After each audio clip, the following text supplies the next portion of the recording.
Hello, my name is Rivers, and today we'll be presenting Silver Trauma, an analysis of child abuse in Disney films. Child abuse manifests in the physical, emotional, verbal, and sexual mistreatment, as well as the neglect and exploitation of children. In 2015, an estimated 1,670 children died from abuse and neglect in the United States. Studies indicate that 90 to 99% of information parents know about child sexual abuse comes from the media. Media can have significant impact on reporting of cases that go unreported to the authorities. Although the effects of watching Disney films are unknown, there's a possibility that children's learning about personal safety could be impaired.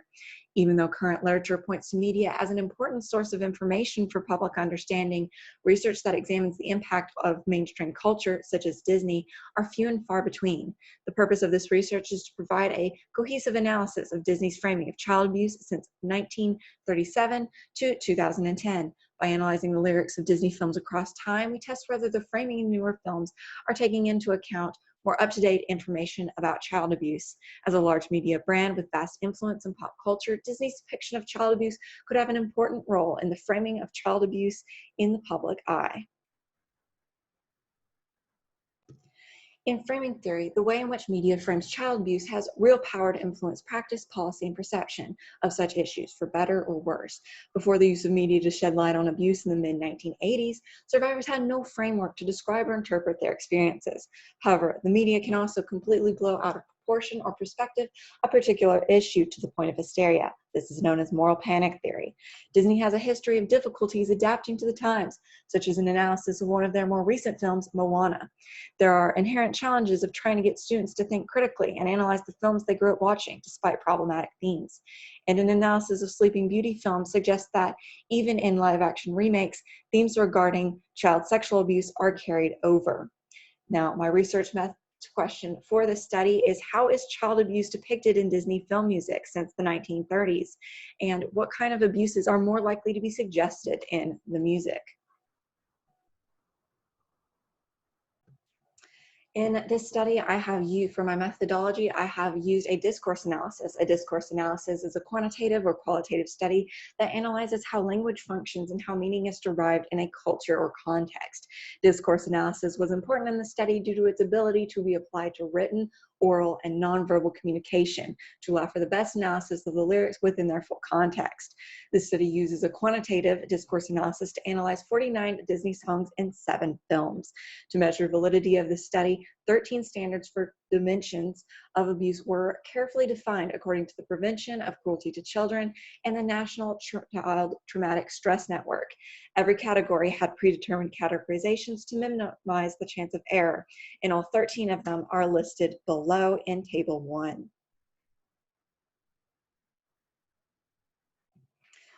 For my results, Table 2 shows that there is a significant relationship of Disney song lyrics um, between them in regards to neglect, physical abuse, and emotional abuse, and those can be viewed below, and that shows the relationship of time and the frequency of abuse that was mentioned within those song lyrics.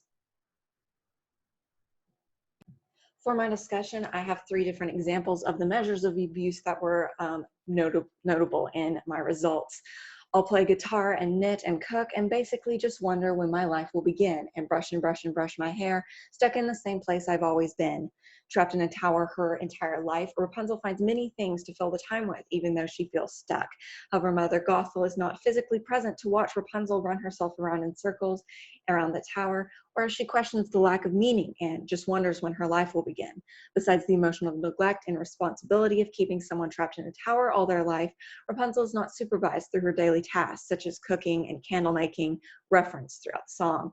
In this, Gothel neglects some of the basic tasks of a parental figure that she is portraying. Night and day at Cinderella, make the fire, fix the breakfast. They always keep her hopping. She go around in circles till she very, very dizzy. Still they holler, keep it busy, Cinderella. Cinderella is forced to do all the housework night and day till it makes her very, very dizzy. Under verbal abuse, implied in terms like holler and the constant shouting of Cinderella. It might also prove dangerous for a child to be expected to take on certain roles like make the fire and fix the breakfast, since it implies that Cinderella has been living under these conditions for some time. This is child slave labor. forced into labor that wears her down and makes her sick, this qualifies under physical abuse. And lastly, gullible, naive, positively grubby, ditzy, and a bit, well, vague. Plus, I believe getting kind of chubby. I'm just saying, 'cause I love you. Mother Gothel minces no words when naming things wrong about Rapunzel, calling her naive, grubby, ditzy, and chubby, along with other things under the guise of motherly love. These terms are notable in that they are aimed at making Rapunzel feel unable to physically and mentally take care of herself, as well as make her own decisions. She aims to tear Rapunzel down and second guess herself, so she'll fall back in line, making this manipulation and emotional abuse. In this qualitative discourse analysis, I have found a significant increase in instances of neglect, physical abuse, and emotional abuse over time in Disney song lyrics. In fact, these categories have spiked more in recent years. Emotional abuse alone was noted in over 50% of song lyrics. This means that children are exposed to increasing instances of these categories of abuse in the song lyrics alone. Now, there are some significant limitations in the study. The sample size was far too small. A larger study would give more comprehensive data over time.